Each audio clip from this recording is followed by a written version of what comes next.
House ஒய்ஃப்க்கும் சரி, பேச்சுலருக்கும் சரி, daily என்ன குழம்பு வைக்கலாம் அப்படின்றது பெரிய பிரச்சனை. கடையில வாங்கி மசாலா யூஸ் பண்ணுறத விட, நம்ம வீட்ல பண்ணுற ஹோம்மேடு மசாலா ரொம்ப ரொம்ப பெஸ்ட்டாக இருக்கும்.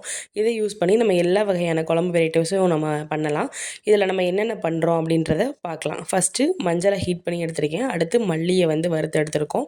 சீரகத்தை வறுத்து எடுத்திருக்கோம். அதுக்கப்புறம் வந்து சோம்புக்கு போட்ட பிறகு மிளகு போட்டிருக்கோம்.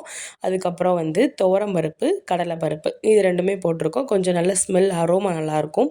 அடுத்து அரிசி போட்டிருக்கோம். இது எதுக்குன்னா குழம்போட திக்னஸை வந்து நம்மளுக்கு கூட்டி கொடுக்கறதுக்காண்டி, வாசனைக்காண்டி கொஞ்சமாக வெந்தயம், கடுகு, அதுக்கப்புறம் கருவேப்பிலை நம்மளுக்கு நல்ல ஸ்மெல் கொடுக்கும். பெருங்காயம் ஜீரணத்துக்காண்டி லைட்டாக உப்பு போட்டு வறுத்திருக்கேன்.